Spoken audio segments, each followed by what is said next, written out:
Di sebuah kota kecil bernama Bandung yang dikelilingi pegunungan hijau dan udara sejuk, hidup seorang gadis bernama Rina.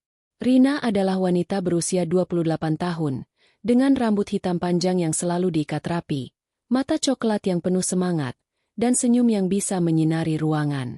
Dia lahir dari keluarga sederhana. Ayahnya seorang guru sekolah dasar dan ibunya penjahit rumahan. Sejak kecil, Rina sudah terbiasa dengan kerja keras. Dia belajar di universitas negeri dengan beasiswa, lulus dengan predikat cum laude di jurusan manajemen bisnis. Setelah lulus, dia bekerja di sebuah perusahaan kecil sebagai asisten manajer. Tapi impiannya selalu membangun sesuatu milik sendiri. Suatu hari, di sebuah acara seminar bisnis di Jakarta, Rina bertemu dengan Andi. Andi adalah pria berusia 30 tahun, tinggi tegap dengan kulit sawo matang, dan mata yang tajam tapi hangat. Dia adalah anak sulung dari keluarga kaya raya di Bandung. Ayahnya almarhum adalah pengusaha properti, dan ibunya, Ibu Siti, mengelola warisan itu dengan tangan besi. Andi sendiri sudah memulai usaha kecil-kecilan, sebuah toko online yang menjual produk fashion lokal. Pertemuan mereka seperti takdir. Rina mempresentasikan ide bisnisnya tentang kafe yang menggabungkan kopi lokal dengan seni budaya Sunda, dan Andi langsung tertarik.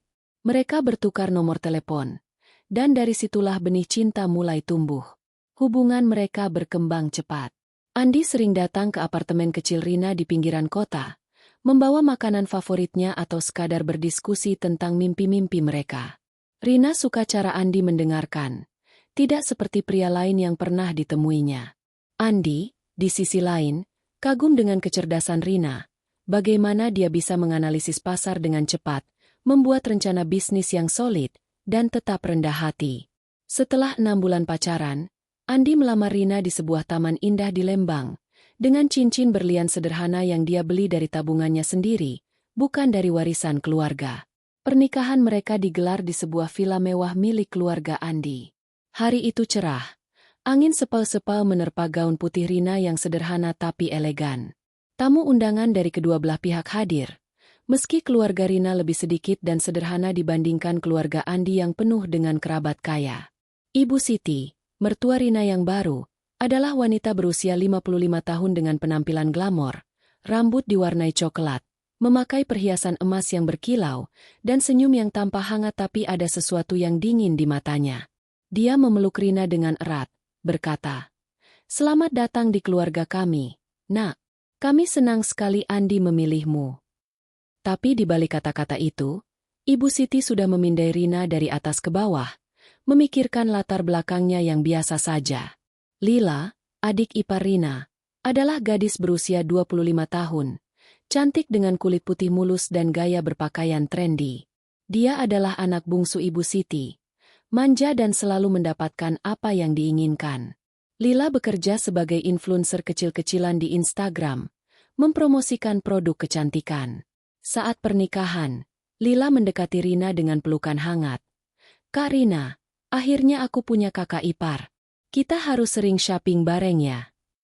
Rina tersenyum, merasa bahagia. Dia tidak tahu bahwa di balik senyum Lila, ada iri hati yang mendalam. Lila selalu menganggap Andi sebagai kakak yang sempurna, dan dia tidak suka ide bahwa ada wanita lain yang merebut perhatiannya. Setelah pernikahan, Rina dan Andi pindah ke rumah baru yang dibeli Andi dengan tabungannya. Rumah itu tidak terlalu besar, tapi nyaman, dengan taman kecil di belakang. Mereka langsung memulai proyek impian mereka, membuka kafe bernama Sunda Brewu. Ide Rina adalah kafe yang menyajikan kopi dari petani lokal di Jawa Barat, dikombinasikan dengan makanan tradisional Sunda seperti batagor dan surabi, plus elemen seni seperti lukisan wayang dan musik angklung live di akhir pekan.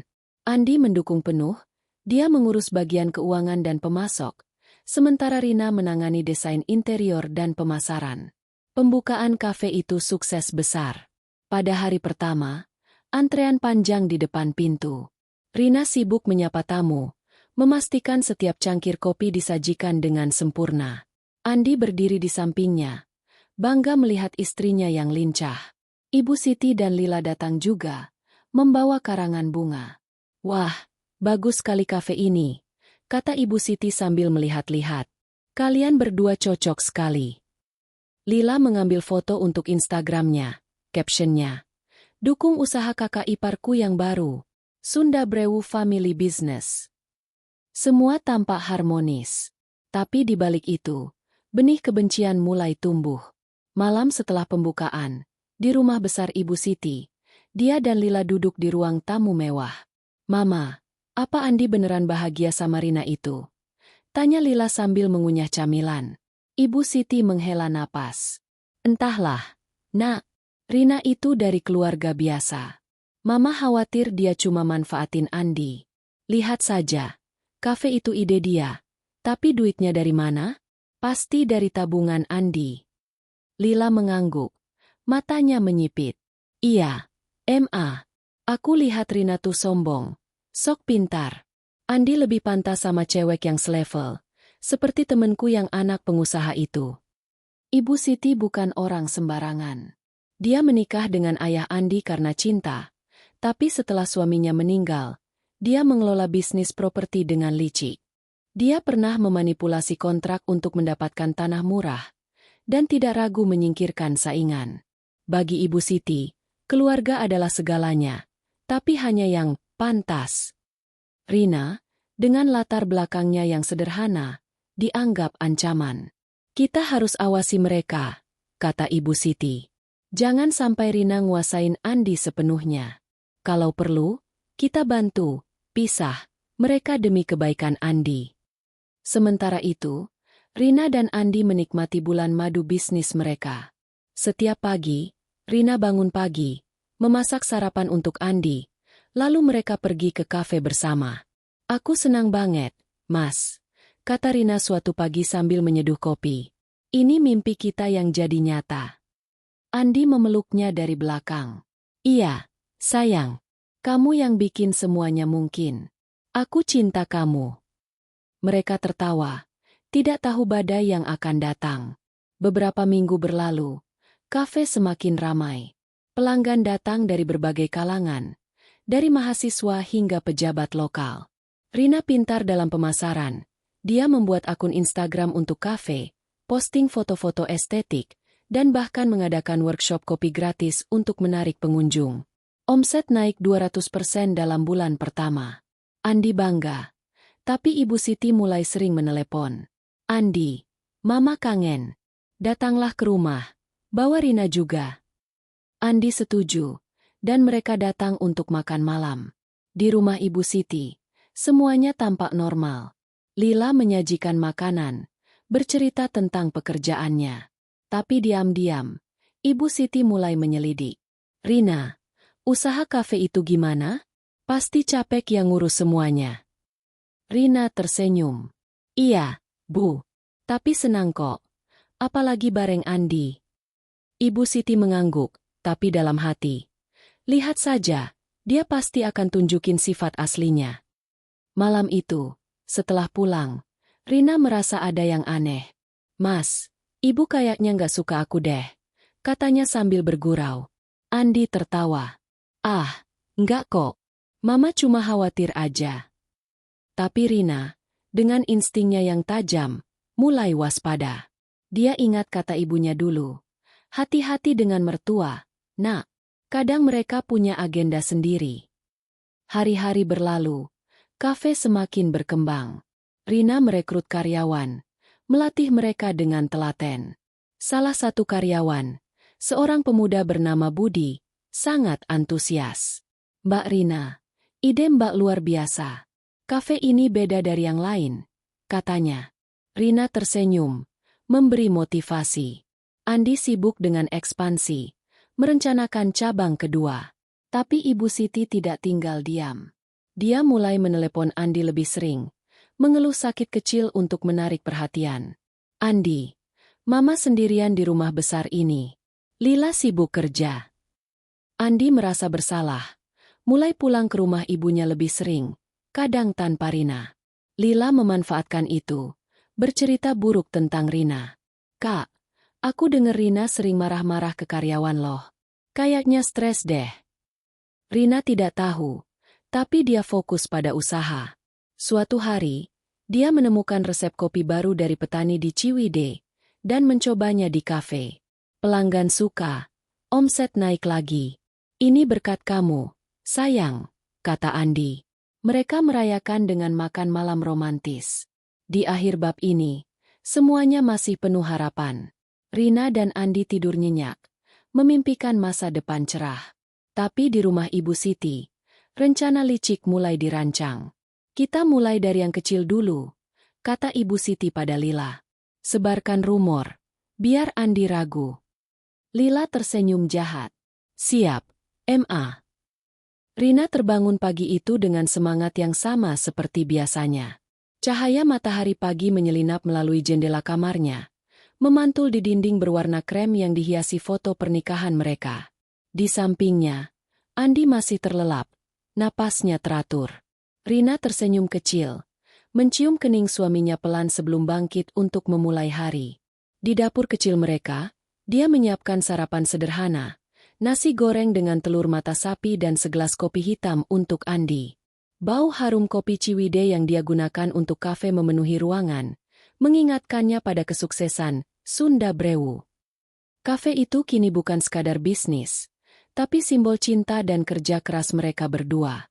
Hari itu adalah hari Sabtu, akhir pekan yang selalu ramai di kafe. Rina tiba lebih awal, memeriksa stok kopi dan memastikan dekorasi wayang golek di sudut ruangan sudah rapi. Karyawan mereka, Budi dan 3 lainnya, sudah sibuk menyiapkan meja. Mbak Rina, hari ini ada acara musik angklung, kan? Tanya Budi sambil menyapu lantai. Iya, Bud. Pastikan sound sistemnya oke ya. Jawab Rina. Matanya berbinar. Acara musik itu adalah idenya untuk menarik lebih banyak pelanggan, sekaligus mempromosikan budaya Sunda. Sementara itu, di rumah besar Ibu Siti yang berdiri megah di kawasan elit Bandung, suasana jauh dari hangat. Ibu Siti duduk di sofa kulit di ruang tamunya, memegang cangkir teh mahal yang dibelinya dari perjalanan ke London tahun lalu. Di depannya, Lila sedang sibuk dengan ponselnya, mengunggah foto terbaru dengan caption yang penuh hashtag. Mama, lihat ini, kata Lila, menunjukkan layar ponselnya. Itu adalah postingan Instagram Sunda Brewu, foto Rina yang tersenyum sambil memegang cangkir kopi dengan latar belakang mural wayang. Komentar di bawahnya penuh pujian. Keren banget konsepnya. Dan, Rina inspirasi banget. Ibu Siti mengernyit. Wajahnya yang biasanya terpoles riasan sempurna kini tampak kaku. Dia pintar bikin image, ya, katanya dengan nada sinis. Tapi Mama nggak percaya dia tulus. Pasti ada maunya. Ngambil harta Andi. Lila mengangguk. Matanya menyipit. Iya, Ma. Aku juga nggak suka lihat dia sok jadi istri sempurna. Andi kayak lupa keluarga gara-gara dia. Ibu Siti menyesap tehnya. Pikirannya sudah berputar.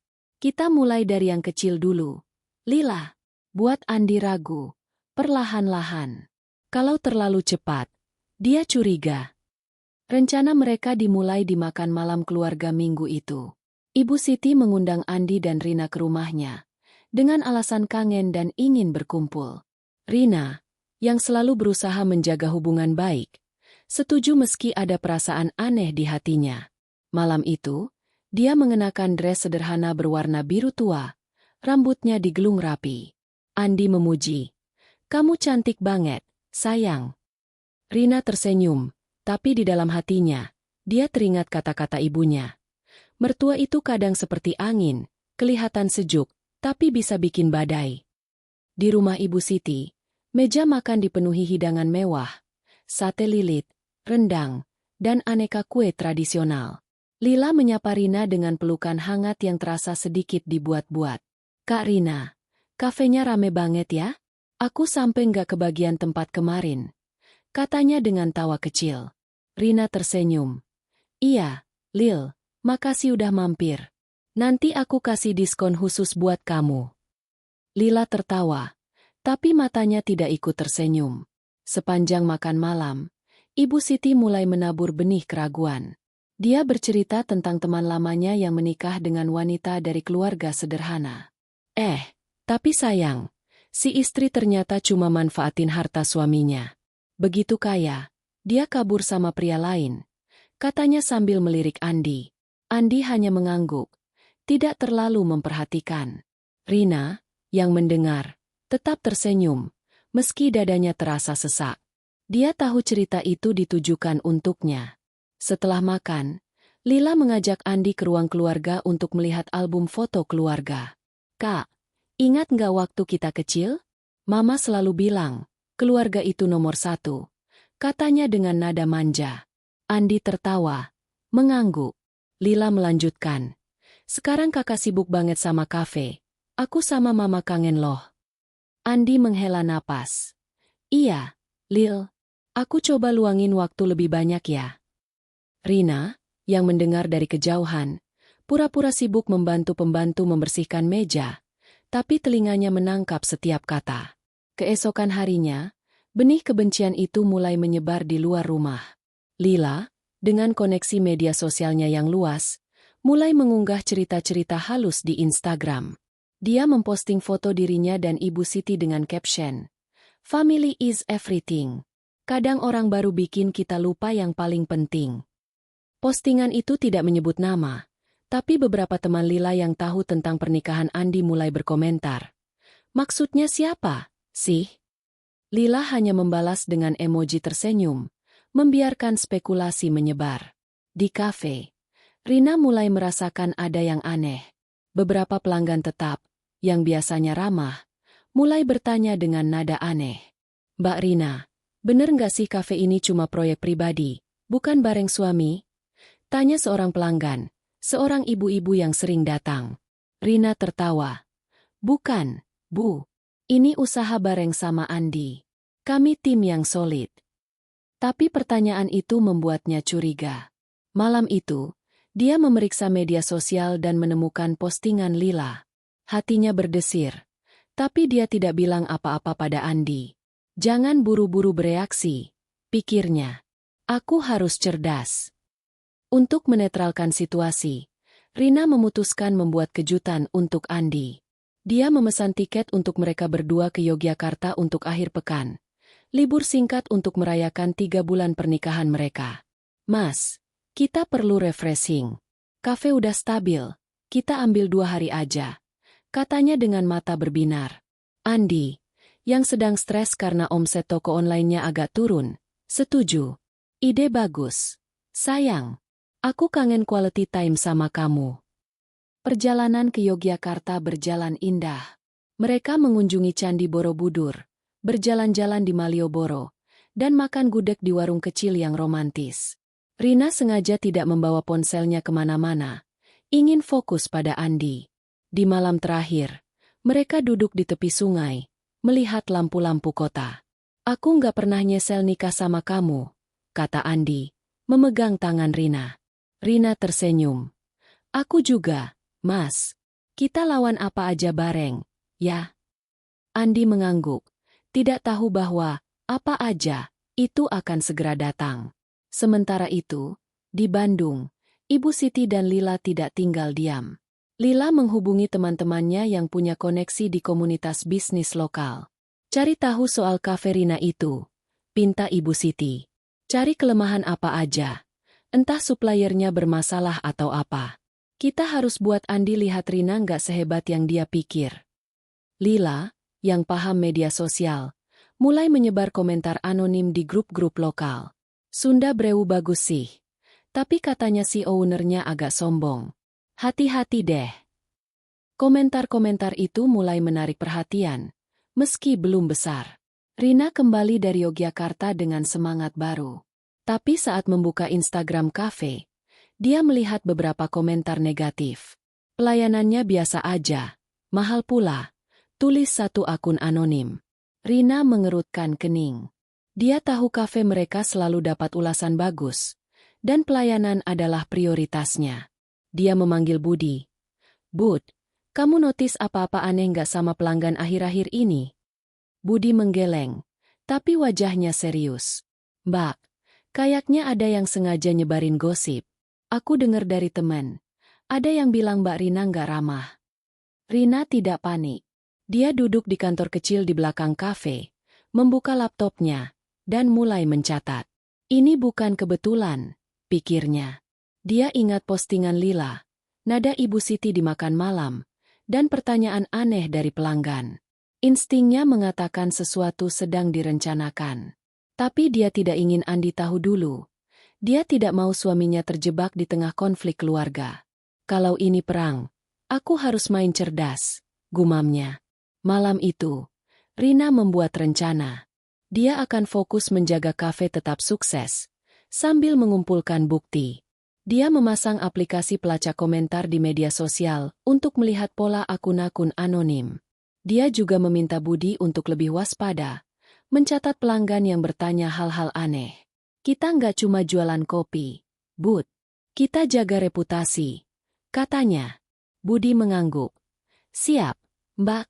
Aku percaya sama Mbak Rina. Di sisi lain, Ibu Siti dan Lila merasa langkah pertama mereka berhasil. Andi mulai jarang cerita soal Rina, kata Lila sambil tersenyum. Ibu Siti mengangguk. Bagus. Sekarang kita naikkan levelnya. Kita buat kafe itu bermasalah. Biar Andi lihat Rina nggak mampu ngurus bisnis. Mereka tidak tahu, Rina sudah siap menghadapi mereka dengan senjata yang lebih tajam, kecerdasannya. Pagi di Bandung selalu membawa udara sejuk yang menyegarkan, tapi di dalam hati Rina, ada sedikit kegelisahan yang mulai mengintip. Sunda Brewu sudah berjalan 3 bulan, dan kesuksesannya tak terbantahkan. Antrean pelanggan setiap akhir pekan, ulasan positif di media sosial, dan pujian dari komunitas lokal membuat Rina dan Andi bangga. Namun, setelah perjalanan romantis mereka ke Yogyakarta, Rina mulai mencium aroma masalah. Komentar-komentar aneh di Instagram kafe, pertanyaan pelanggan yang terasa tidak wajar, dan sikap Lila yang semakin dingin membuatnya waspada. Dia tahu, di balik senyum manis mertuanya, Ibu Siti, dan canda tawa Lila, ada sesuatu yang sedang dirancang.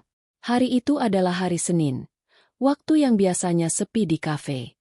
Rina tiba lebih awal, seperti kebiasaannya, untuk memeriksa stok dan mengevaluasi laporan mingguan. Budi, karyawan setianya, sudah ada di sana, sedang membersihkan mesin kopi. Mbak Rina, kemarin ada pelanggan yang komplain soal rasa kopi, bilang terlalu pahit. Padahal aku yakin semua sesuai resep, kata Budi dengan wajah bingung. Rina mengerutkan kening. Pahit? Kopi Ciwidey kita selalu sama. Bud, siapa yang komplain? Budi menggeleng.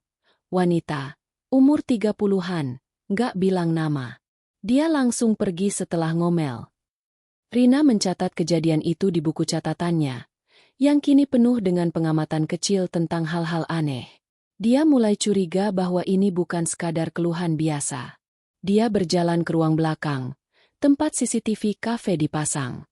Sunda Brewu memang dilengkapi kamera pengintai sederhana, dipasang atas saran Andi untuk keamanan. Rina duduk di depan monitor, memutar ulang rekaman dari hari sebelumnya. Dia melihat seorang wanita berpakaian modis, memakai topi lebar, berbicara keras kepada Budi sebelum pergi dengan cepat. Wajahnya tidak terlalu jelas, tapi ada sesuatu yang familiar dalam caranya bergerak. Sementara itu, di rumah besar Ibu Siti, rencana jahat mulai berjalan. Ibu Siti duduk di ruang kerjanya, sebuah ruangan dengan dinding kayu mahoni dan lemari penuh dokumen bisnis. Di depannya, Lila sedang mengetik di laptop. Aku udah hubungi temenku, Rika. Dia setuju bantu kita. Kemarin dia ke kafe itu, ngomong sesuai skrip yang aku kasih, kata Lila dengan senyum licik. Ibu Siti mengangguk. Bagus. Kita harus bikin pelanggan ragu dulu. Kalau reputasi kafe itu jatuh, Rina akan kelihatan gak becus di mata Andi. Lila tertawa kecil. Aku juga udah minta beberapa teman lain buat kasih ulasan buruk di Google. Anonim, tentu saja. Rencana mereka sederhana tapi licik. Menyewa beberapa orang untuk membuat masalah di kafe, mulai dari komplain palsu hingga ulasan buruk di platform online seperti Google Reviews dan Instagram. Ibu Siti, dengan pengalamannya di dunia bisnis properti, tahu bahwa reputasi adalah segalanya. Jika Sunda Brewu kehilangan kepercayaan pelanggan, omset akan turun, dan Andi akan mulai mempertanyakan kemampuan Rina. Kita nggak perlu buru-buru, kata Ibu Siti. Pelan-pelan, tapi pasti. Andi harus lihat sendiri bahwa Rina bukan istri yang tepat. Keesokan harinya, masalah mulai terlihat.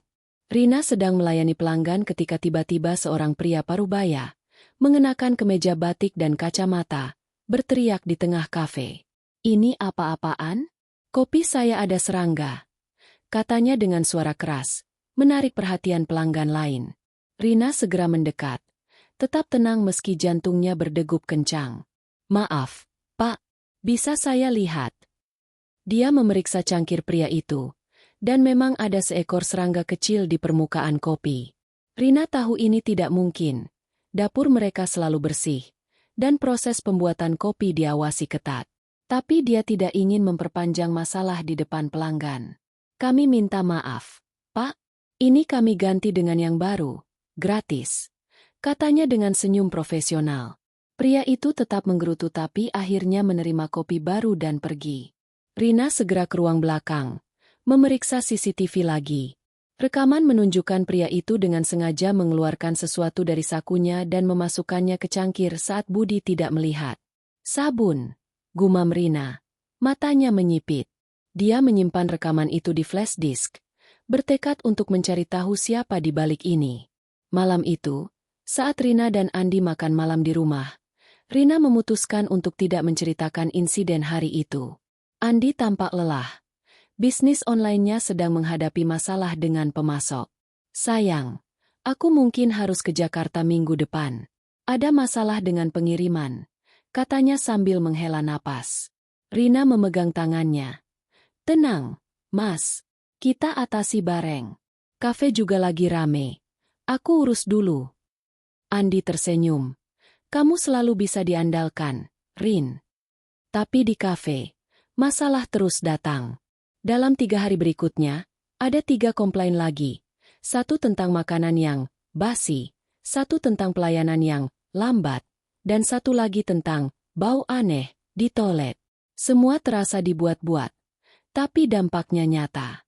Ulasan Google, Sunda Brewu, mulai turun dari 4,8 menjadi 4,2 bintang. Beberapa pelanggan tetap bertanya kepada Rina, "Mbak, bener nggak sih ada masalah di kafe ini?" Rina menjawab dengan sabar, menjelaskan bahwa mereka sedang menangani masalah kecil dan menawarkan diskon untuk menjaga loyalitas. Rina tahu dia harus bertindak cepat. Dia memanggil Budi dan 2 karyawan lain, Nia dan Dika, untuk rapat kecil di ruang belakang. "Guys, aku rasa ada yang sengaja coba ganggu kafe kita," katanya blak-blakan. "Aku nggak tahu siapa, tapi kita harus lebih waspada. Budi, kamu pastikan dapur selalu bersih dan semua proses direkam. Nia, kamu cek pelanggan yang komplain, catat ciri-cirinya. Dika, kamu pantau media sosial, laporin kalau ada ulasan aneh." Ketiganya mengangguk. Setia pada Rina yang selalu memperlakukan mereka seperti keluarga. Malam itu, Rina bekerja sampai larut, memeriksa data dari aplikasi pelacak media sosial yang dia pasang. Dia menemukan pola. Sebagian besar ulasan buruk berasal dari akun-akun baru tanpa foto profil, dibuat dalam rentang waktu yang sama. Dia juga menemukan bahwa beberapa IP address komentar anonim cocok dengan lokasi di Bandung, tepatnya di kawasan elit tempat rumah Ibu Siti. "Bingo," gumam Rina. Tapi dia tahu dia perlu lebih banyak bukti. Sementara itu, Ibu Siti dan Lila merayakan keberhasilan awal mereka. Lihat ini," kata Lila, menunjukkan layar ponselnya yang menampilkan ulasan buruk di Google. "Peringkatnya turun. Aku yakin Andi bakal kesal kalau tahu kafenya bermasalah." Ibu Siti tersenyum tipis. "Bagus, Lila. Sekarang kita dorong lagi. Aku kenal seseorang di dinas kesehatan. Bisa kita suruh cek kafe itu. Kalau ada pelanggaran kecil aja, kita bikin besar." Rina, yang tidak tahu rencana lanjutan ini, tetap fokus. Dia memutuskan untuk melawan dengan cara yang cerdas. Dia mengadakan acara spesial di kafe, Hari Apresiasi Pelanggan, dengan diskon besar dan penampilan musik gratis. Dia juga mengundang komunitas lokal untuk datang, termasuk beberapa wartawan kecil dari media online Bandung.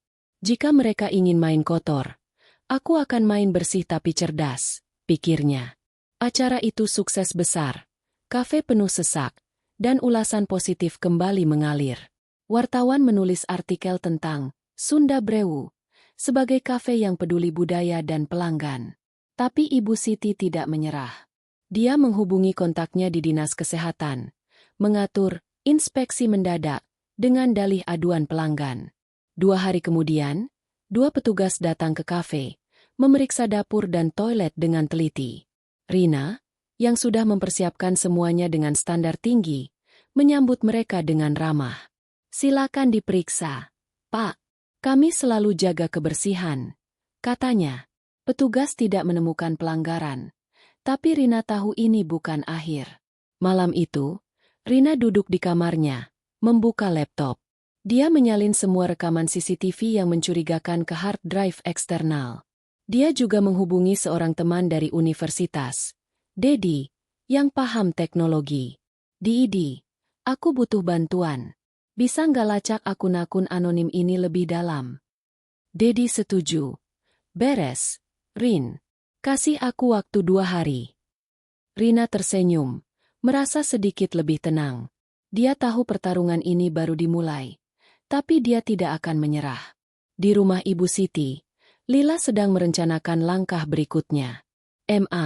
Kalau inspeksi nggak berhasil, kita coba apa lagi?" Ibu Siti menyesap anggur merah. Matanya penuh perhitungan. "Kita mainkan kartu yang lebih besar, Lila. Kita buat Rina kelihatan gak setia. Andi paling benci pengkhianatan."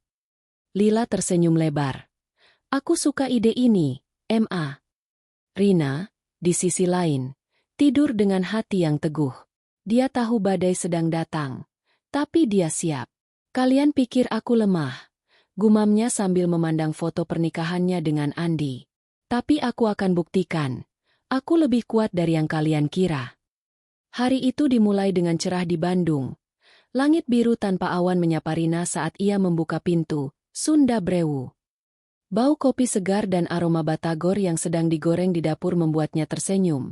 Meski di dalam hatinya ada kekhawatiran yang terus menggerogoti.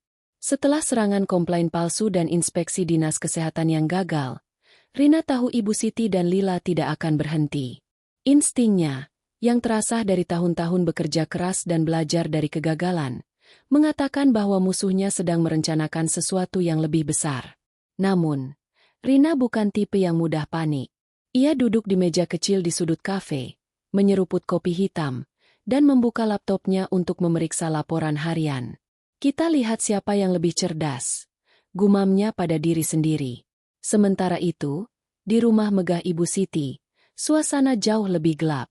Ruang tamu yang biasanya dipenuhi tawa Lila saat membuat konten Instagram kini penuh dengan bisik-bisik konspirasi. Ibu Siti, mengenakan gaun sutra berwarna merah marun, duduk di sofa dengan ekspresi serius. Di depannya, Lila sedang mengetik cepat di ponselnya. Matanya berbinar dengan semangat jahat. Aku udah nemu cara buat bikin Rina kelihatan buruk banget di mata Kak Andi," katanya sambil tersenyum licik. Ibu Siti mengangguk. "Ceritain, apa rencanamu?" Lila menjelaskan idenya. Sebuah foto editan yang akan membuat Rina tampak berselingkuh. Dia sudah menghubungi seorang teman, seorang desainer grafis bernama Vina, yang mahir mengedit foto. "Aku minta Vina bikin foto Rina kayak lagi mesra sama cowok lain. Kita sebarkan di grup WhatsApp keluarga dan beberapa temen Kak Andi. Biar Kak Andi marah dan gak percaya lagi sama Rina," kata Lila dengan nada penuh kemenangan. Ibu Siti tersenyum tipis. "Bagus. Tapi pastikan gak ada jejak yang balik ke kita. Andi gak boleh tahu kita di belakang ini." Di kafe, hari itu berjalan seperti biasa. Tapi Rina merasa ada sesuatu yang aneh. Beberapa pelanggan tetap, yang biasanya ramah, kini memandangnya dengan tatapan curiga. Salah satu pelanggan, Tante Mira, seorang ibu rumah tangga yang sering memesan surabi untuk keluarganya, bertanya dengan nada hati-hati. "Rina, kamu baik-baik aja sama Andi, kan? Aku dengar-dengar ada gosip nggak enak."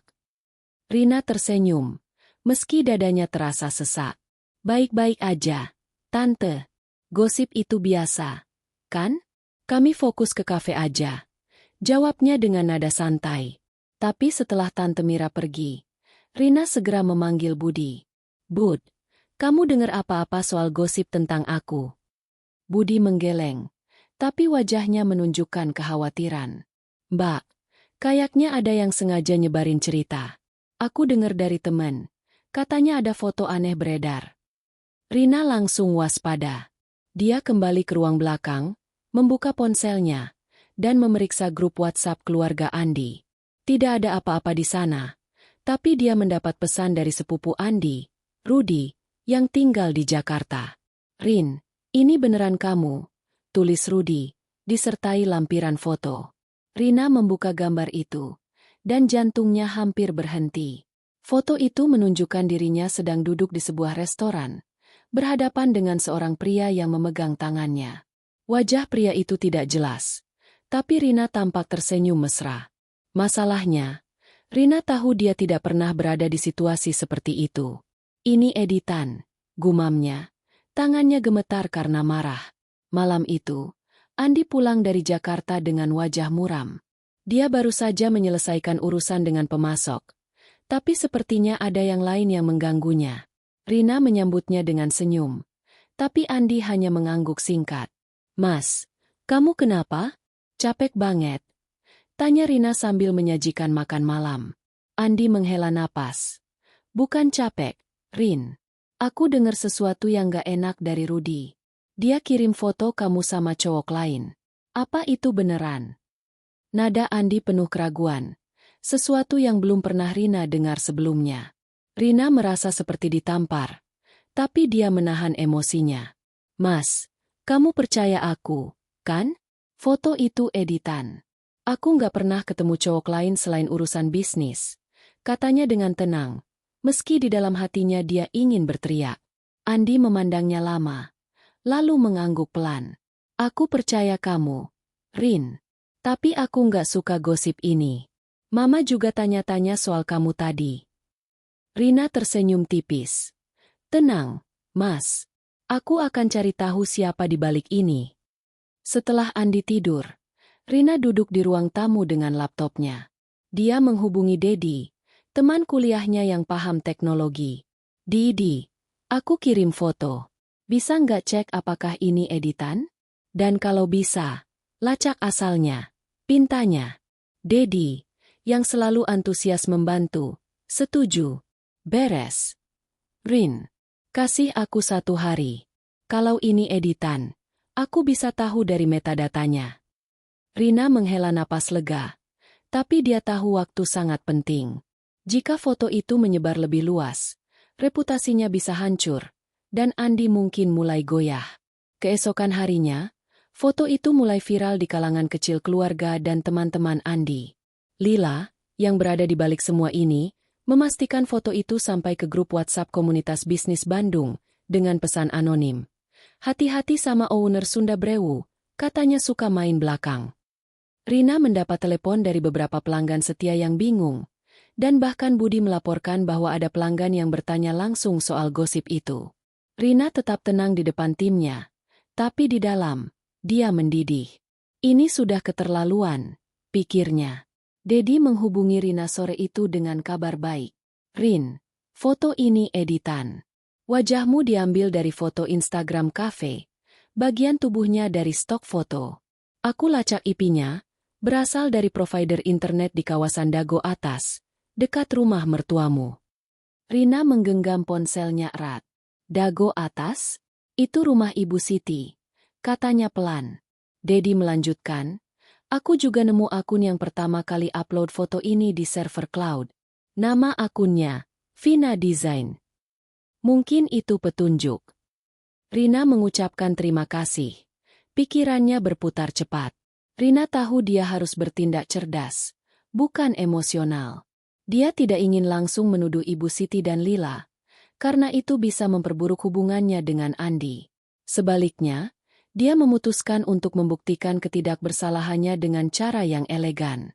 Dia mengundang Andi untuk makan malam romantis di kafe setelah jam tutup, menyajikan menu spesial yang dia masak sendiri, nasi liwet dengan ayam bakar dan sambal terasi.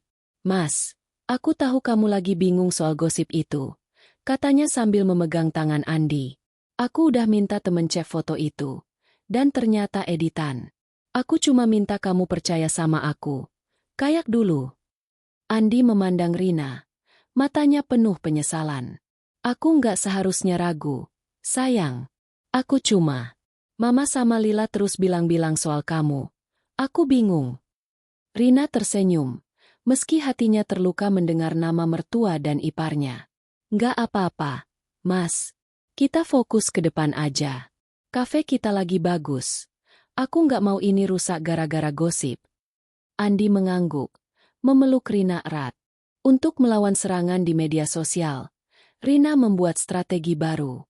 Dia mengunggah video di Instagram, Sunda Brewu, menjelaskan bahwa kafe sedang jadi target fitnah, tapi mereka tetap berkomitmen memberikan pelayanan terbaik. Dia juga mengumumkan acara amal, menyumbangkan sebagian keuntungan kafe untuk panti asuhan lokal. Kami percaya kebaikan akan menang, katanya dalam video itu, dengan senyum tulus yang membuat pelanggan tersentuh.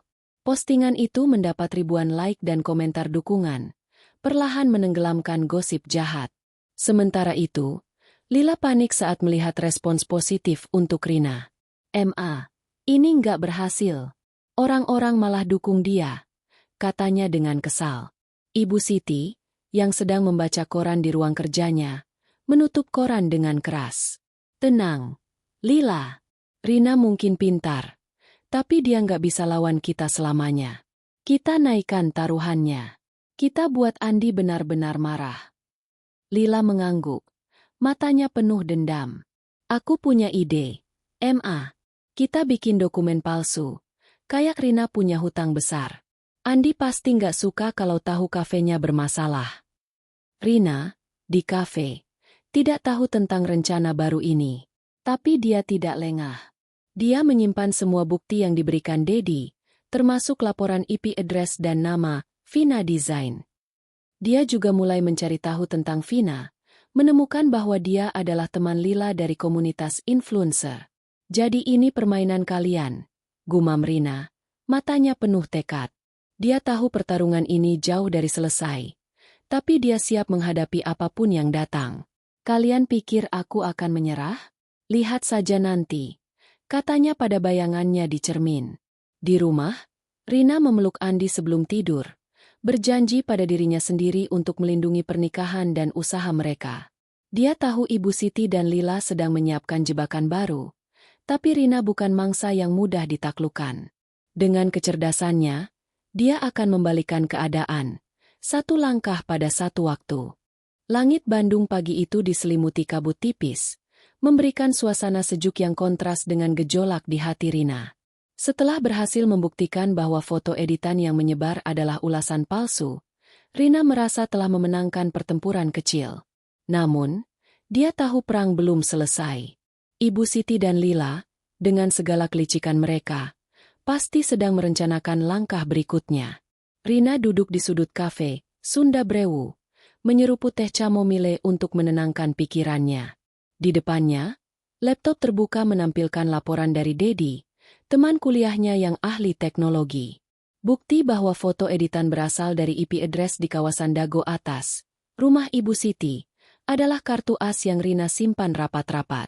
Sekarang giliranku bergerak, gumamnya. Matanya penuh tekad.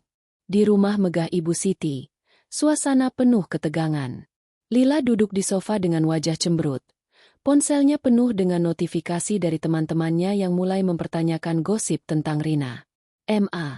Rencana foto itu nggak berhasil.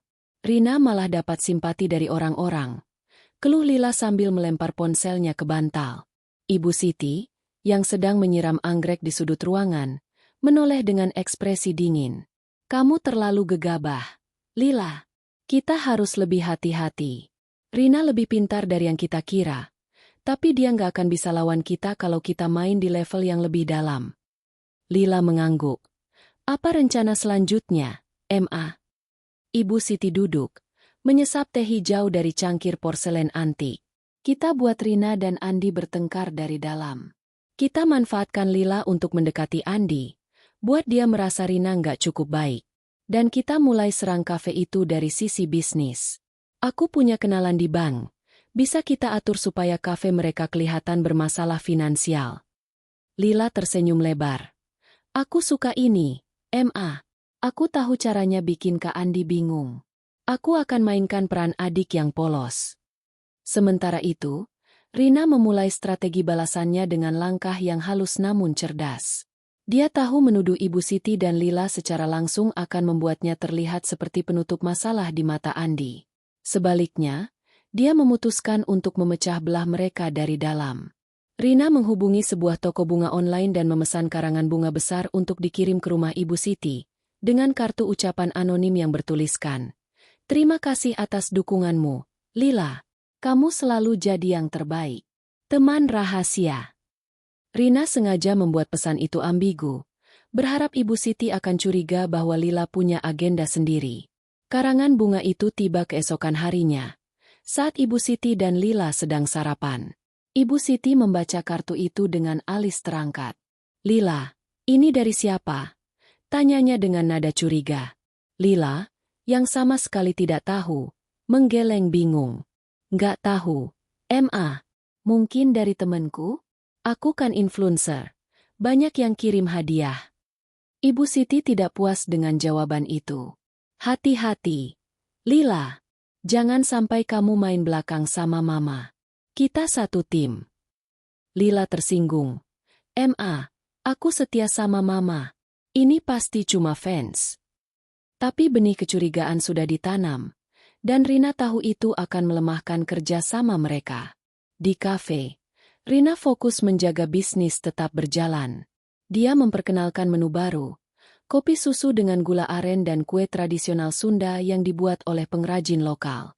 Acara musik angklung mingguan juga diperluas menjadi 2 hari, menarik lebih banyak pelanggan. Omset kembali naik, dan ulasan positif mulai mengalir lagi, menutupi dampak dari serangan sebelumnya. Rina juga mengadakan sesi pelatihan untuk karyawannya, memastikan pelayanan tetap prima. "Kita nggak cuma jual kopi, kita jual pengalaman," katanya pada Budi, Nia, dan Dika, yang mengangguk antusias. Namun, Lila mulai menjalankan rencananya. Dia mengundang Andi untuk makan malam di sebuah restoran mewah, dengan dalih ingin curhat sebagai adik. Andi, yang merasa bersalah karena jarang menghabiskan waktu dengan keluarga, setuju.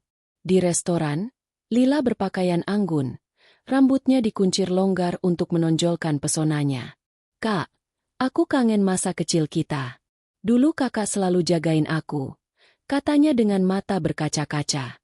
Andi tersenyum. "Iya, Lil. Aku masih sayang kamu kok." Lila memanfaatkan momen itu. "Tapi sekarang kakak sibuk sama kafe dan Rina. Aku dengar-dengar, Rina suka ngatur-ngatur kakak, ya?" Andi mengerutkan kening. "Ngatur? Nggak juga. Rina cuma fokus ke kafe." Lila menghela napas dramatis. "Aku cuma khawatir, Kak," katanya si Rina ambisius banget. "Sampai lupa keluarga. Mama juga bilang gitu." Andi tidak menjawab, tapi kata-kata Lila mulai mengendap di pikirannya. Malam itu, saat pulang, dia lebih pendiam dari biasanya. Rina, yang peka, menyadari perubahan itu. "Mas, kamu kenapa? Ada masalah di Jakarta?" tanyanya sambil menyajikan teh hangat. Andi menggeleng. "Nggak, cuma capek.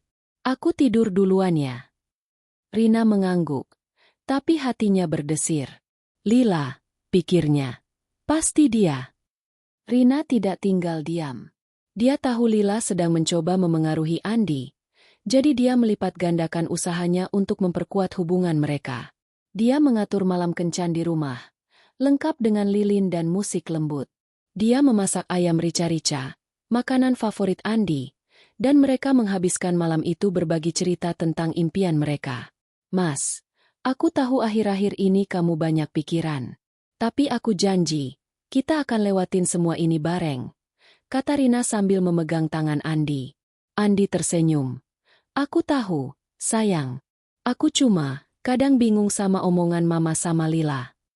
Rina menahan napas, lalu berkata dengan lembut, "Mereka cuma khawatir, Mas. Tapi kamu tahu aku cuma pengen kita bahagia, kan? Andi mengangguk. Pelukannya erat. Di sisi lain, karangan bunga anonim Rina mulai menunjukkan efek. Ibu Siti semakin curiga pada Lila, terutama setelah menerima telepon dari teman lamanya yang berkomentar. Lila kayaknya punya banyak rahasia ya, Siti. Aku dengar dia dekat sama orang-orang aneh. Ibu Siti marah, memanggil Lila ke ruang kerjanya. Kamu main apa, Lila? Kalau kamu nggak serius bantu Mama, kita bisa kalah. Lila kesal. Aku nggak ngapa-ngapain. Ini pasti ulah Rina. Tapi Ibu Siti tidak sepenuhnya percaya, dan hubungan mereka mulai retak. Rina, yang tahu strateginya berhasil, tidak berhenti di situ. Dia menghubungi Dedi lagi, meminta bantuan untuk memantau aktivitas online Lila. Dedi menemukan bahwa Lila sering berkomunikasi dengan akun bernama Vina Design melalui pesan pribadi. Rin, aku nemu chat mereka.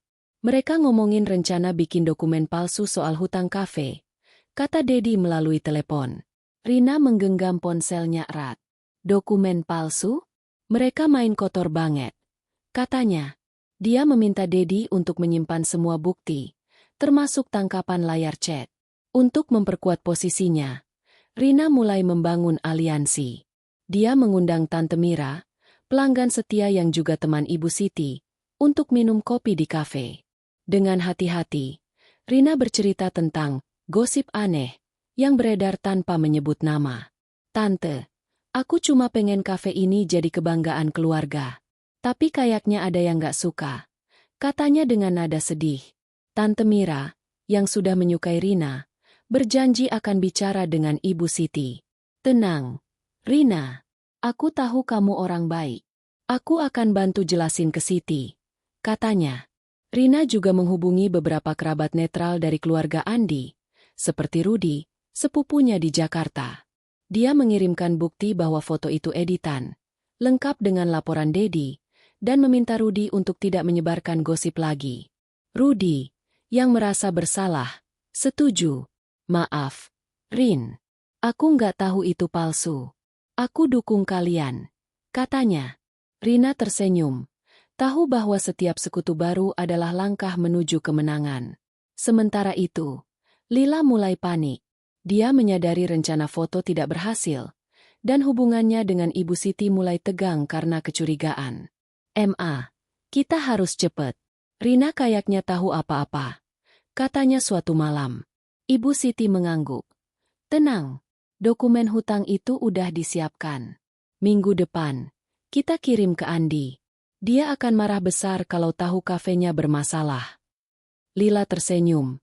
Dan aku akan pastikan Kak Andi lihat aku sebagai adik yang lebih peduli daripada Rina. Rina, di kafe, merasakan badai yang akan datang. Dia duduk di ruang belakang, menatap foto pernikahannya dengan Andi yang terpajang di dinding. Kalian pikir aku akan menyerah begitu saja? Katanya pada dirinya sendiri. Dia membuka laptop, menyiapkan rencana berikutnya. Dengan bukti dari Dedi dan aliansi yang mulai terbentuk, Rina siap menghadapi serangan berikutnya. Kalian boleh licik, tapi aku lebih cerdas. Gumamnya, matanya penuh api.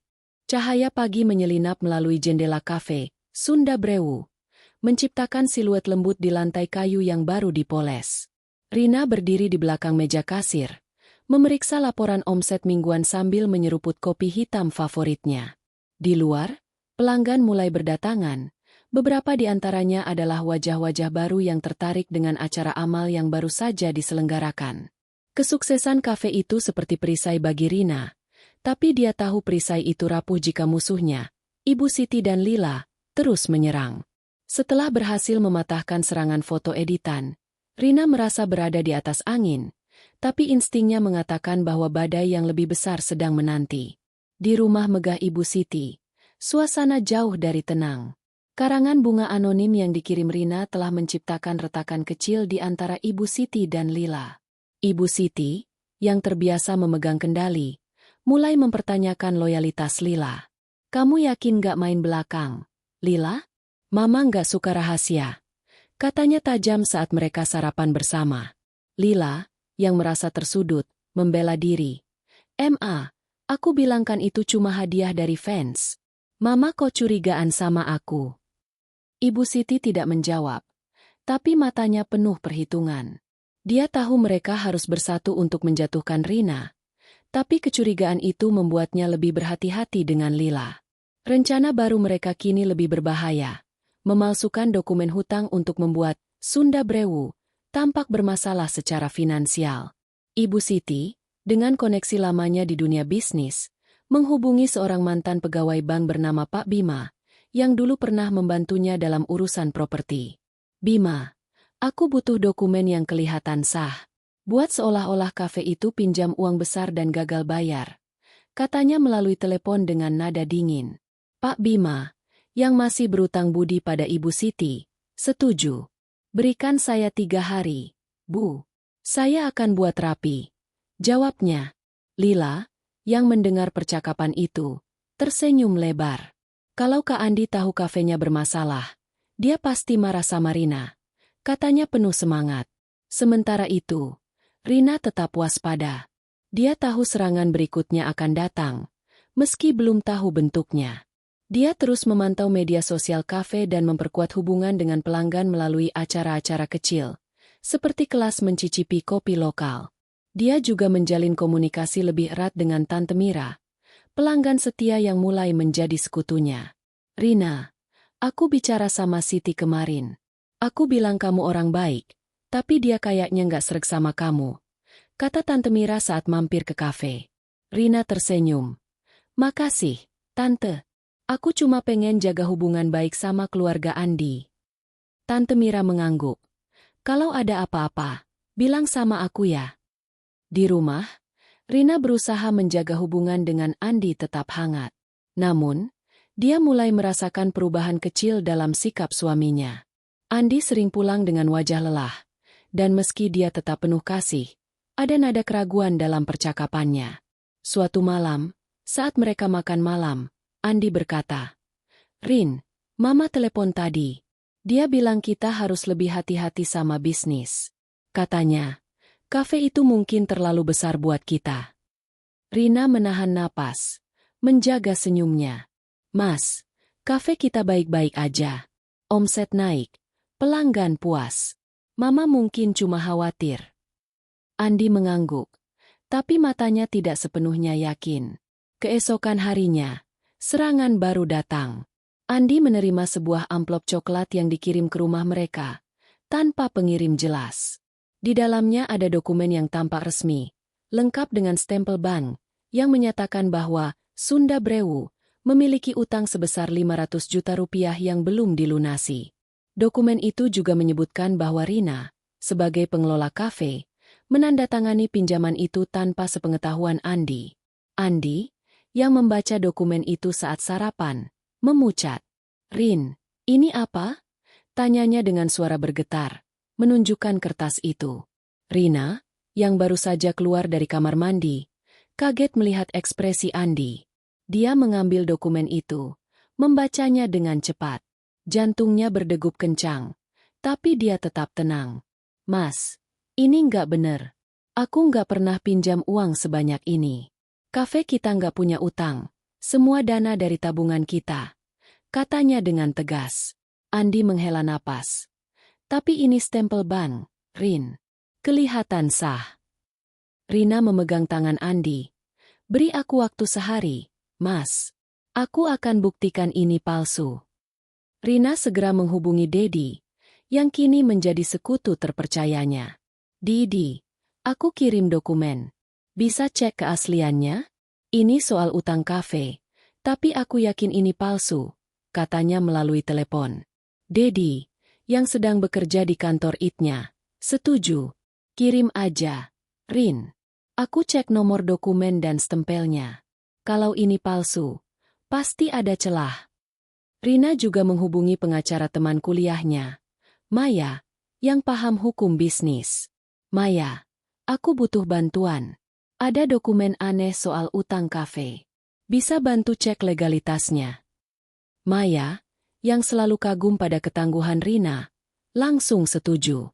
Sementara menunggu hasil dari Dedi dan Maya, Rina fokus menjaga kafe tetap berjalan.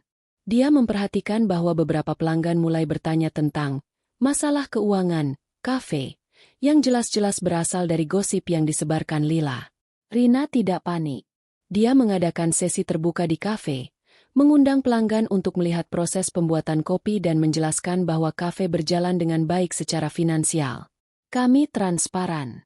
Kalau ada pertanyaan, silakan tanya langsung, katanya dengan senyum yang meyakinkan.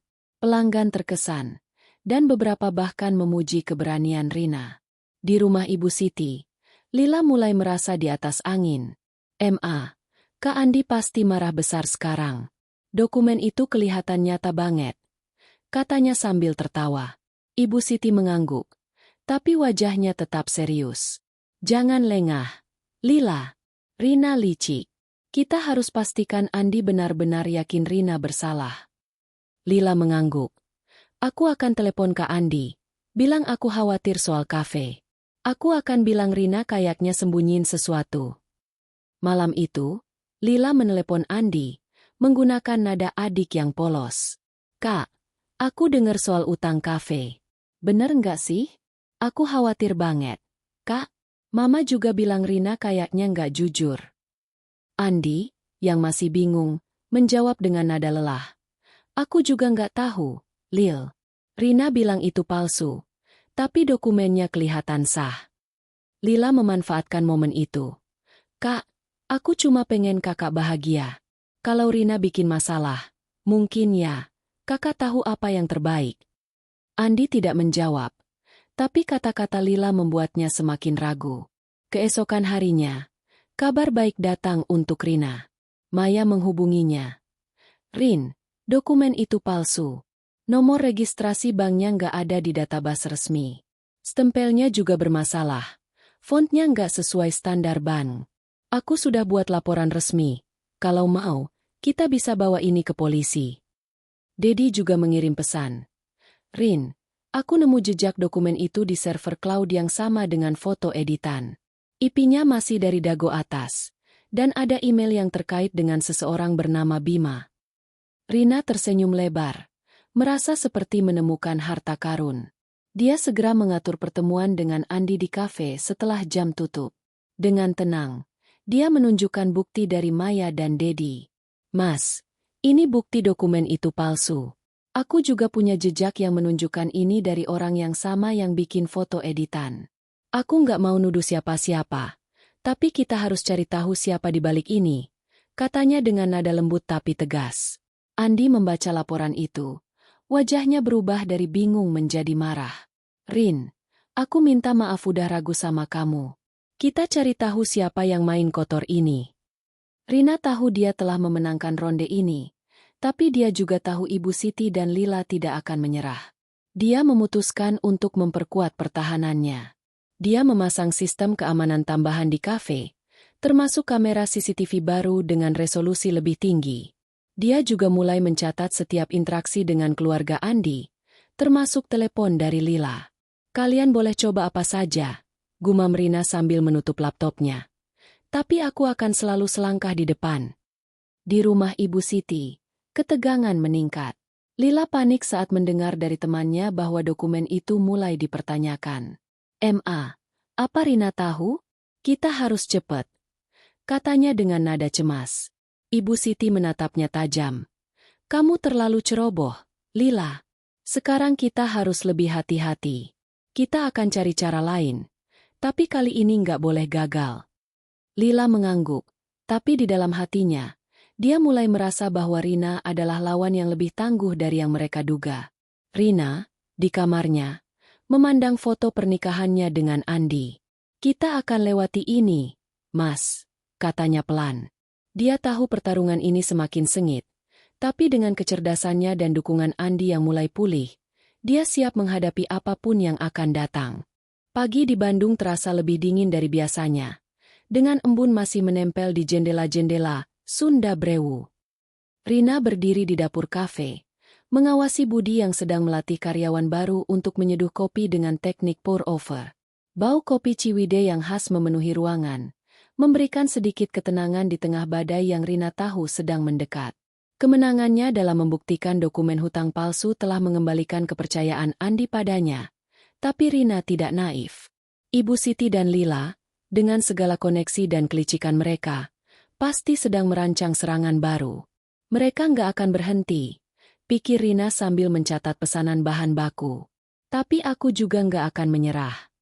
Di rumah besar Ibu Siti, suasana penuh ketegangan. Kegagalan rencana dokumen hutang membuat Ibu Siti marah, meski dia tidak menunjukkannya di depan Lila. Dia duduk di ruang kerjanya, dikelilingi dokumen-dokumen bisnis properti yang telah membuatnya kaya.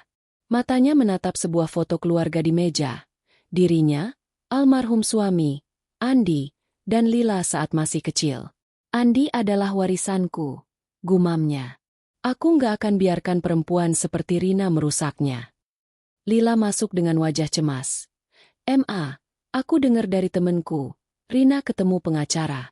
Dia kayaknya tahu dokumen itu dari kita. Ibu Siti menghela napas. Kamu terlalu ceroboh, Lila. Sekarang kita main lebih halus. Kita buat Andi benar-benar melihat Rina sebagai ancaman. Rencana baru mereka lebih personal. Lila, yang tahu Andi selalu sensitif soal kesetiaan, memutuskan untuk memainkan kartu emosional. Dia akan mendekati Andi, berpura-pura sebagai adik yang peduli, dan mencoba membuat Rina cemburu. Aku akan ajak Kak Andi jalan. Biar Rina panik dan bertindak bodoh, kata Lila dengan senyum licik. Ibu Siti mengangguk. Bagus, tapi jangan berlebihan. Andi nggak boleh curiga. Dan aku akan urus kafe itu dari sisi lain. Dia menghubungi seorang kenalan, pemilik kafe saingan bernama Java Jive, untuk mulai mengganggu pasokan bahan baku Rina. Sementara itu, Rina terus memperkuat pertahanannya. Setelah kemenangan dengan dokumen palsu, dia semakin yakin bahwa Ibu Siti dan Lila adalah dalang di balik semua masalah. Bukti dari Dedi, teman teknologinya, menunjukkan bahwa dokumen itu terkait dengan seseorang bernama Bima, yang ternyata pernah bekerja untuk Ibu Siti. Rina juga mendapat laporan dari Maya, pengacaranya, bahwa stempel bank pada dokumen itu memang palsu, dan mereka bisa menelusuri ke perusahaan percetakan kecil di Bandung. Rin, kalau kamu mau, kita bisa lapor polisi. Ini pemalsuan dokumen, serius, kata Maya melalui telepon. Rina menggeleng pelan. Belum, Maya. Aku mau kumpulin lebih banyak bukti. Kalau aku lapor sekarang, Andi bisa terluka. Rina tahu dia harus bermain cerdas, bukan hanya untuk melindungi kafe, tapi juga pernikahannya. Dia mulai merekam setiap interaksi yang mencurigakan, termasuk telepon dari Lila atau kunjungan Ibu Siti. Dia juga memasang mikrofon kecil di kafe, tersembunyi di sudut ruang belakang, untuk merekam percakapan jika ada pelanggan yang bertindak aneh. Aku nggak suka main kotor, pikir Rina. Tapi kalau mereka mau perang, aku harus siap. Lila memulai rencananya dengan mengundang Andi untuk makan siang di sebuah restoran sushi di Dago. Dia mengenakan dres putih yang membuatnya tampak polos dan anggun, sengaja memainkan peran adik yang membutuhkan perhatian. Kak, aku kangen ngobrol sama kakak kayak dulu, katanya sambil memandang Andi dengan mata berkaca-kaca.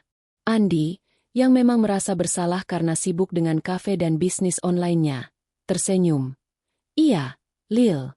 Maaf ya, aku sibuk banget akhir-akhir ini. Lila memanfaatkan momen itu. Aku tahu kakak sayang Rina, tapi aku khawatir. Katanya dia suka ngatur-ngatur kakak, sampai lupa keluarga. Mama juga bilang gitu. Andi mengerutkan kening. Ngatur? Rina nggak gitu, Lil. Dia cuma fokus ke kafe. Lila menghela napas. Aku cuma pengen kakak bahagia, Kak. Kalau Rina bikin kakak stres, aku sedih aja. Dia sengaja menyentuh tangan Andi dengan lembut, berharap gerakan itu terekam oleh seseorang yang bisa menyebarkannya ke Rina. Dan memang, seorang teman Lila yang, kebetulan, ada di restoran itu mengambil foto diam-diam, lalu mengirimkannya ke grup WhatsApp komunitas lokal dengan pesan. Wah, Andi sama adiknya deket banget ya. Rina mendapat kabar tentang foto itu dari Nia, karyawan setianya, yang kebetulan ada di grup yang sama. Mbak, ini beneran Mbak Lila sama Pak Andi. Tanya Nia sambil menunjukkan ponselnya. Rina melihat foto itu, dadanya terasa sesak, tapi dia tetap tenang. Nia, mereka cuma kakak adik. Nggak apa-apa, katanya dengan senyum. Meski di dalam hatinya dia tahu ini adalah bagian dari rencana Lila. Malam itu, Rina memeriksa mikrofon yang dia pasang di kafe dan menemukan rekaman percakapan pelanggan yang mencurigakan. Seorang wanita, yang suaranya mirip dengan teman Lila, Vina, berbicara tentang membantu Lila bikin drama di restoran sushi. Rina tersenyum kecil. Terima kasih, Lila. Kamu baru saja kasih aku amunisi. Rina memutuskan untuk menggunakan bukti ini dengan cerdas. Dia mengundang Andi untuk menonton rekaman itu di kafe setelah jam tutup. Dengan nada lembut, dia berkata, "Mas, aku tahu Lila cuma kangen sama kamu. Tapi lihat ini. Ada yang sengaja bikin kita kelihatan buruk."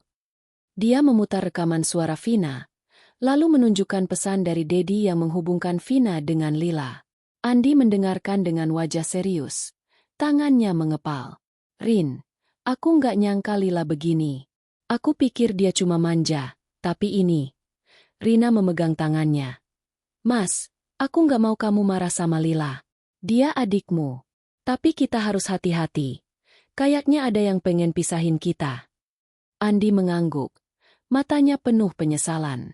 "Aku janji, Rin. Aku akan dukung kamu. Kita cari tahu siapa di balik ini bareng." Rina tersenyum. Lega bahwa Andi kembali berada di sisinya. Tapi dia tahu pertarungan ini belum selesai. Dia menghubungi Tante Mira, sekutunya di kalangan keluarga, dan menceritakan sekilas tentang gosip aneh yang melibatkan Lila. "Tante, aku nggak mau buat masalah, tapi aku khawatir Lila dipengaruhi orang lain," katanya dengan nada penuh perhatian. Tante Mira, yang sudah lama curiga pada tingkah Lila, berjanji akan mengawasi. "Tenang, Rina. Aku akan ngobrol sama Siti. Dia harus tahu anaknya kelewatan." Sementara itu, di sisi bisnis, Ibu Siti mulai menjalankan rencananya dengan Java Jive. Pemilik kafe itu, Pak Hadi, setuju untuk mengganggu pasokan kopi Rina dengan menyuap salah satu supplier utama, Sunda Brewu, untuk menunda pengiriman. "Bu Siti, ini beres. Minggu depan, kopi mereka nggak akan sampai tepat waktu," kata Pak Hadi melalui telepon. Ibu Siti tersenyum. "Bagus, Hadi. Kalau kafe mereka kacau, Andi akan lihat Rina nggak bisa diandalkan." Namun, Rina sudah menduga adanya gangguan. Dia memperhatikan bahwa pengiriman kopi dari supplier utama mulai tidak konsisten, meski belum separah yang direncanakan. Dia segera menghubungi petani kopi lain di Pangalengan, menjalin kontrak baru untuk memastikan stok aman. "Budi, mulai minggu depan, kita pakai supplier baru untuk cadangan. Jangan bilang siapa-siapa," katanya. Budi mengangguk. "Siap, Mbak. Aku tahu Mbak Rina selalu punya rencana." Rina juga memperkuat aliansinya. Dia mengundang Rudi, sepupu Andi, untuk berkunjung ke kafe dan menceritakan sekilas tentang masalah yang dia hadapi tanpa menyebut Ibu Siti atau Lila secara langsung. "Rudi, aku cuma pengen kafe ini jadi kebanggaan keluarga. Tapi kayaknya ada yang gak suka," katanya. Rudi, yang sudah merasa bersalah karena sempat mempercayai gosip, menawarkan bantuan. "Rin, kalau butuh apa-apa, bilang aku. Aku akan bantu ngomong sama keluarga lain." Malam itu, Rina duduk di kamarnya, menatap buku catatan yang penuh dengan strategi dan bukti. Dia tahu Lila dan Ibu Siti sedang bermain di level yang lebih berbahaya, tapi dia juga tahu dia punya keunggulan, kecerdasan dan kesabaran. "Kalian pikir bisa buat aku cemburu atau jatuh?" gumamnya sambil menutup buku. "Lihat saja. Aku akan balikan permainan ini." Di rumah Ibu Siti, Lila mulai merasa tekanan. Dia tahu rencana makan siangnya tidak sepenuhnya berhasil, dan kecurigaan Ibu Siti padanya membuatnya frustrasi. Kita harus cepat. Rina kayaknya tahu apa-apa," katanya. Ibu Siti menatapnya dingin. "Kamu harus lebih pintar, Lila. Kalau gagal lagi, Mama yang akan ambil alih semuanya." Lila mengangguk, tapi di dalam hatinya, dia mulai takut bahwa Rina mungkin lebih unggul dari mereka. Rina, di kafe, memandang foto pernikahannya dengan Andi yang terpajang di dinding. Kita akan menang, Mas, katanya pelan. Dengan bukti yang semakin kuat dan aliansi yang bertambah, Rina siap menghadapi serangan berikutnya, apapun bentuknya. Hujan gerimis menyapa Bandung pagi itu, menciptakan suasana yang sejuk namun kelabu, seolah mencerminkan ketegangan yang kian memuncak dalam hidup Rina. Di dalam Sunda Brewu, Rina sibuk mengatur meja untuk acara spesial malam ini. Peluncuran menu baru dengan tema Rasa Nusantara, menampilkan kopi dari berbagai daerah di Indonesia, dipadukan dengan makanan tradisional seperti rendang mini dan klepon. Kafe itu tetap ramai, meski serangan demi serangan dari Ibu Siti dan Lila terus mencoba menggoyahkannya. Rina, dengan kecerdasannya, telah berhasil menangkis setiap upaya, dari komplain palsu hingga dokumen hutang palsu. Namun, dia tahu musuhnya tidak akan menyerah begitu saja. Ini cuma awal, gumam Rina sambil memeriksa stok kopi Toraja yang baru tiba dari supplier cadangan di Pangalengan. Di rumah megah Ibu Siti, suasana penuh dengan rencana jahat yang lebih berani. Kegagalan dokumen hutang membuat Ibu Siti semakin geram, meski dia menyembunyikan kemarahannya di balik senyum dingin. Lila, yang mulai merasa tertekan oleh tekanan ibunya, duduk di ruang tamu dengan ponsel di tangan, memandangi foto Rina di Instagram, Sunda Brewu, yang mendapat ribuan like. Rina ini kayak nggak bisa dikalahin. Setiap kita coba apa, dia selalu balik lebih kuat. Keluh Lila dengan nada frustrasi. Ibu Siti, yang sedang menyusun dokumen properti di meja kerjanya, menoleh tajam. Kamu terlalu lemah, Lila. Kalau kita mau menang, kita harus main besar. Kita hancurkan kafe itu dari dalam. Rencana baru mereka adalah puncak dari semua kelicikan mereka. Ibu Siti menghubungi Pak Hadi, pemilik Java Jive, kafe saingan yang sudah setuju untuk mengganggu pasokan bahan baku Rina.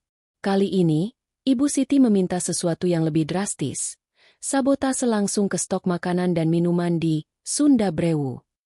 Hadi, aku mau kamu atur orang untuk masuk ke kafe itu. Rusak stok kopi dan makanannya. Buat pelanggan sakit atau komplain besar-besaran. Katanya melalui telepon dengan nada dingin. Pak Hadi, yang tahu Ibu Siti punya koneksi luas, setuju meski ragu. Bu, ini berisiko.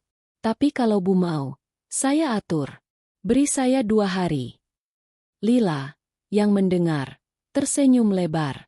Kalau pelanggan pada sakit, Rina pasti dianggap gagal. Kak Andi nggak akan tahan. Sementara itu, Rina tetap waspada.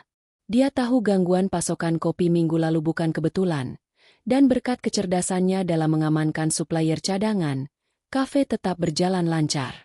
Dia juga terus memantau aktivitas Lila melalui Dedi, teman teknologinya, yang kini berhasil menyusup ke beberapa chat Lila dengan Vina, teman influencernya. Rin, aku nemu sesuatu, kata Dedi melalui telepon. Lila ngobrol sama seseorang soal masukin orang ke kafe dan bikin kacau. Aku belum tahu detailnya, tapi ini serius. Rina menggenggam ponselnya erat. Di, lacak terus. Aku akan tambah keamanan di kafe. Rina segera bertindak. Dia memasang 2 kamera CCTV tambahan di area penyimpanan stok, yang hanya diketahui oleh Budi dan Nia, karyawan setianya. Dia juga menginstruksikan Dika untuk memeriksa setiap pengiriman bahan baku dengan lebih teliti. Dika, kalau ada yang aneh, apapun itu, lapor langsung ke aku, katanya dengan nada tegas. Dika mengangguk. Siap, Mbak. Aku tahu Mbak Rina nggak main-main. Rina juga menghubungi Maya, pengacaranya, untuk mempersiapkan langkah hukum jika sabotase benar-benar terjadi. Maya, aku curiga ada yang mau rusak stok kami. Kalau ini benar, aku mau mereka tertangkap basah, katanya. Di sisi lain, Lila terus mencoba memengaruhi Andi. Dia mengundang Andi untuk minum kopi di Java Jive. Sengaja memilih tempat itu untuk menunjukkan keunggulan kafe saingan. Kak, lihat deh, kafe ini rame banget. Mungkin kakak bisa belajar dari mereka. kata Lila dengan nada polos. Andi, yang masih merasa bersalah karena keraguan sebelumnya terhadap Rina, hanya mengangguk. Rina udah bikin Sunda Brewu bagus. Lil, aku bangga sama dia, jawabnya. Lila menyembunyikan kekesalannya, tapi dia tidak menyerah. Aku cuma khawatir, Kak, katanya si Sunda Brewu lagi bermasalah sama supplier.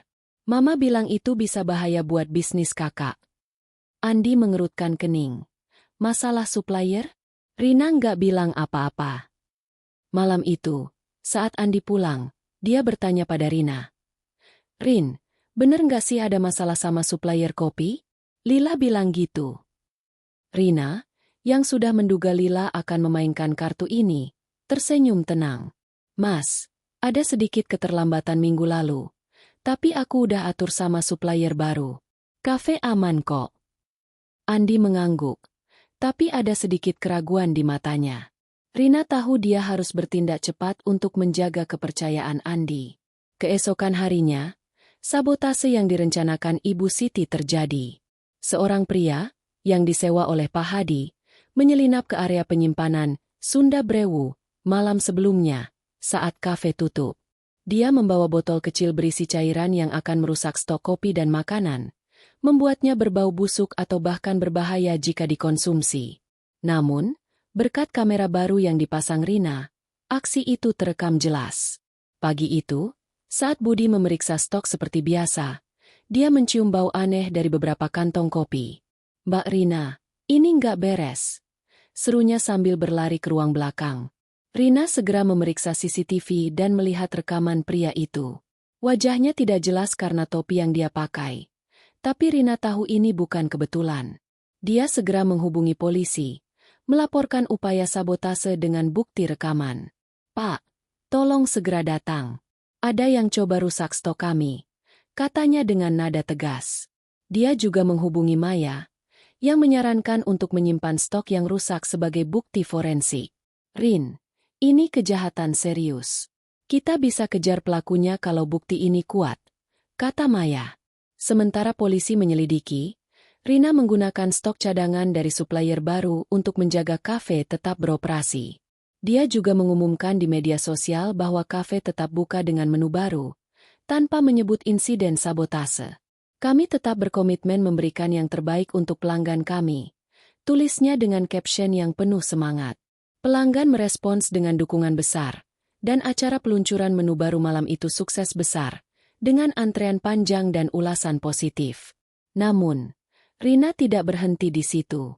Dia tahu ini adalah kesempatan untuk membalikan keadaan. Dengan bantuan Dedi, dia melacak komunikasi antara Pak Hadi dan Ibu Siti, menemukan pesan yang mengonfirmasi bahwa sabotase itu dipesan oleh Ibu Siti. Rin, ini bukti kuat. Kalau kamu bawa ke polisi, mereka bisa ditangkap, kata Dedi. Rina mengangguk. Tapi dia punya rencana lain. Dia ingin Ibu Siti dan Lila terpojok tanpa harus melibatkan polisi dulu, demi menjaga perasaan Andi. Rina mengatur pertemuan dengan Pak Hadi, berpura-pura ingin bekerja sama. Di sebuah kafe netral, dia duduk di depan Pak Hadi dengan senyum ramah. Pak, saya tahu Java Jive kompetitor kami, tapi saya pikir kita bisa kolaborasi. Tapi saya juga tahu ada yang coba sabotase kafe saya. Saya punya rekaman CCTV dan bukti lain, katanya dengan nada tenang tapi mengancam. Pak Hadi, yang tidak menduga Rina begitu cerdas, memucat. Bu Rina, saya cuma disuruh. Saya nggak mau masalah, katanya tergagap. Rina tersenyum. Saya nggak akan lapor polisi kalau Bapak jujur. Siapa yang suruh Bapak? Setelah dibujuk, Pak Hadi akhirnya mengaku bahwa Ibu Siti di baliknya. Rina pulang dengan hati penuh kemenangan, tapi juga beban. Dia tahu harus memberitahu Andi, tapi dia ingin melakukannya dengan hati-hati. Malam itu, dia menunjukkan rekaman CCTV dan bukti dari Dedi kepada Andi. Mas, aku nggak mau buat kamu sedih, tapi ini yang terjadi. Aku cuma pengen kita kuat bareng, katanya dengan mata berkaca-kaca. Andi, yang melihat bukti itu, mengepal tangannya. Mama dan Lila, kenapa mereka lakukan ini? Katanya dengan suara parau. Rina memeluknya. Kita akan hadapi ini bareng, Mas. Di rumah Ibu Siti, Lila panik saat mendengar dari Pak Hadi bahwa Rina tahu segalanya. Kita ketahuan. Rina punya bukti, katanya dengan wajah pucat. Ibu Siti, untuk pertama kalinya, terlihat goyah. Tenang, Lila. Kita masih punya kartu lain.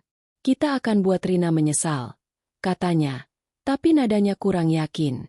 Rina, di kafe, menatap langit malam melalui jendela. Kalian pikir ini akhir? Aku baru mulai, gumamnya. Dengan bukti yang kuat dan Andi di sisinya, Rina siap untuk ronde terakhir dalam pertarungan ini.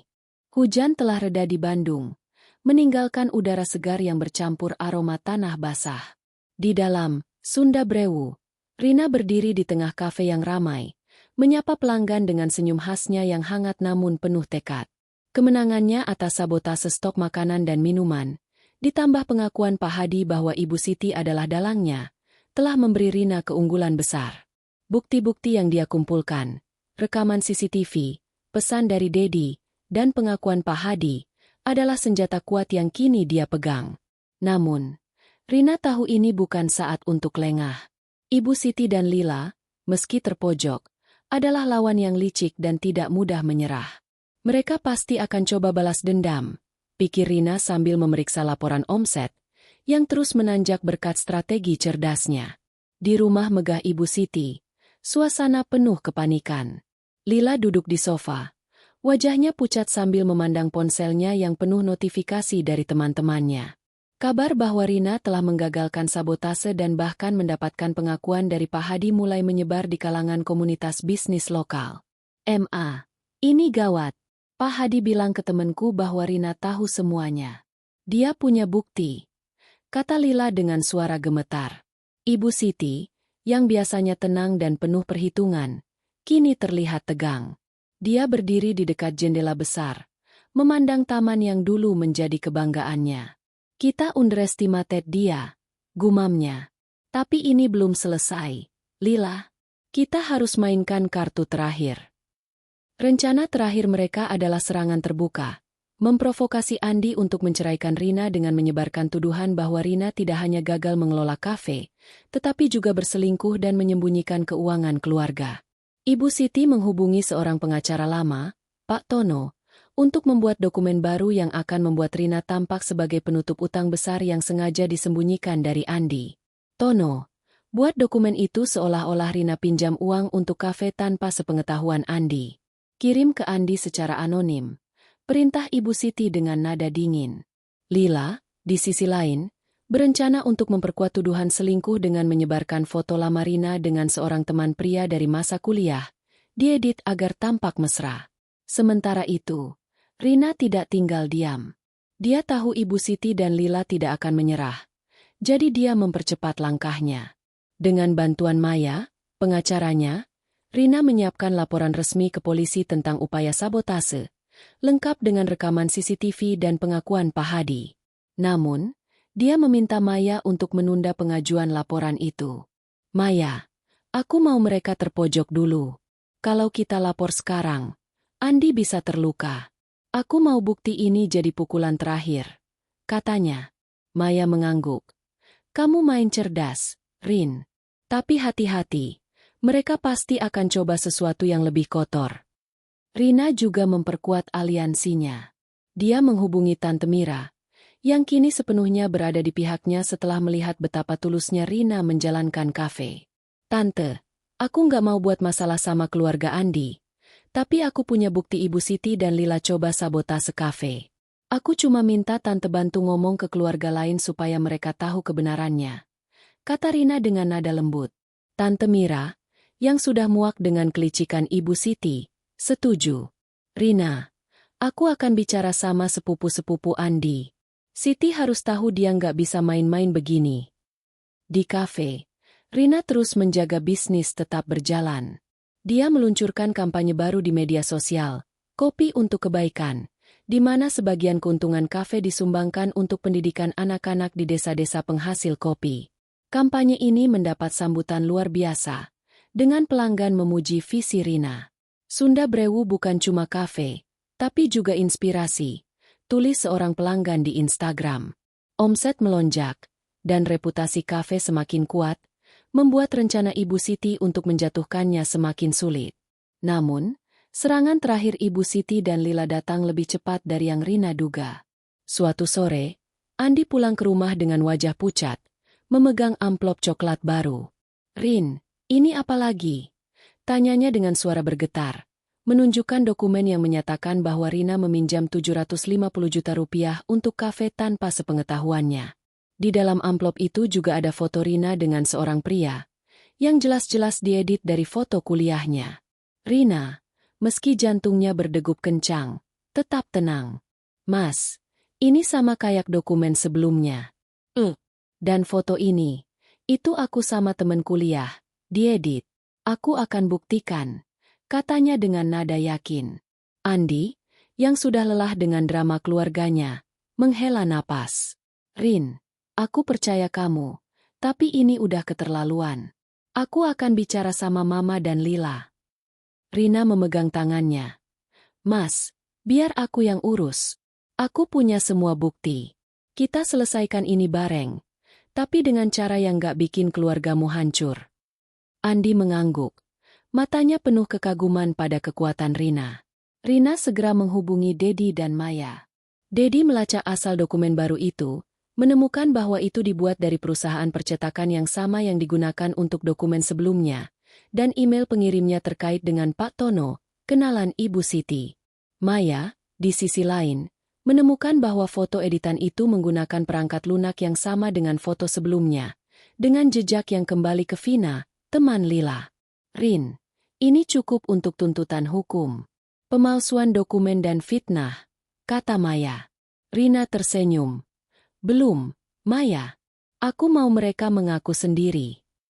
Rina mengatur pertemuan keluarga di rumah Ibu Siti, dengan dalih ingin berdamai. Dia mengundang Tante Mira, Rudi, dan beberapa kerabat netral lainnya, serta Andi, Ibu Siti, dan Lila.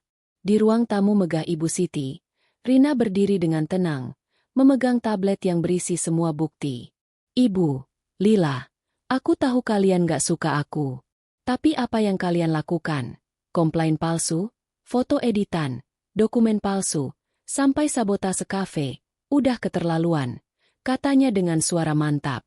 Dia memutar rekaman CCTV sabotase, menunjukkan pesan dari Dedi, dan memperlihatkan pengakuan Pak Hadi. Ibu Siti mencoba membela diri.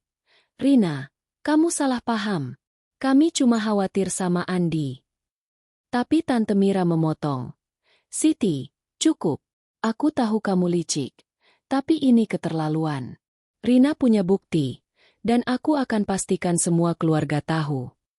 Lila, yang panik, berteriak, "Kak Andi, aku cuma pengen lindungi kamu." Andi, dengan wajah penuh kekecewaan, menjawab, "Lil, kamu dan Mama yang bikin aku malu. Aku pilih Rina, sekarang dan selamanya." Malam itu, Andi memutuskan untuk memutus hubungan dengan ibu dan adiknya, setidaknya untuk sementara. Dia dan Rina pulang ke rumah, memeluk erat satu sama lain. "Rin, aku minta maaf atas semua ini. Aku janji akan lindungi kamu," katanya. Rina tersenyum. "Kita lindungi satu sama lain, Mas." Sementara itu, Ibu Siti dan Lila terpuruk. Pengakuan mereka di depan keluarga membuat reputasi mereka hancur. Tante Mira dan kerabat lain mulai menjauh. Dan koneksi bisnis Ibu Siti mulai goyah karena kabar tentang kelicikannya menyebar. Lila, yang bergantung pada statusnya sebagai influencer, kehilangan banyak pengikut setelah teman-temannya tahu dia terlibat dalam skandal. Mereka juga menghadapi ancaman hukum dari Maya, yang kini menyiapkan gugatan atas nama Rina jika mereka berani melawan lagi. Rina, di kafe, merasa beban di pundaknya mulai terangkat. Dia tahu pertarungan ini belum sepenuhnya selesai, tapi dia telah membalikan nasib. "Kalian pikir aku akan jatuh?" gumamnya sambil menyeduh kopi untuk pelanggan. "Sekarang lihat, siapa yang terpojok." Dengan Andi di sisinya dan kafe yang semakin sukses, Rina siap menutup babak ini dengan kemenangan penuh. Langit Bandung malam itu cerah. Bintang-bintang berkilau di atas kota yang mulai tenang. Di dalam Sunda Brewu, lampu-lampu hangat menerangi ruangan, menciptakan suasana nyaman yang dipenuhi tawa pelanggan dan aroma kopi yang baru diseduh. Rina berdiri di sudut kafe, mengenakan apron sederhana dengan logo Sunda Brewu, yang kini menjadi simbol keberhasilan. 2 bulan telah berlalu sejak konfrontasi dramatis di rumah Ibu Siti, di mana Rina, dengan kecerdasannya, berhasil mengungkap semua intrik yang dirancang mertua dan iparnya. Bukti-bukti yang dia kumpulkan, rekaman CCTV, pesan dari Dedi, pengakuan Pak Hadi, telah memojokkan Ibu Siti dan Lila, membuat mereka kehilangan muka di depan keluarga dan komunitas.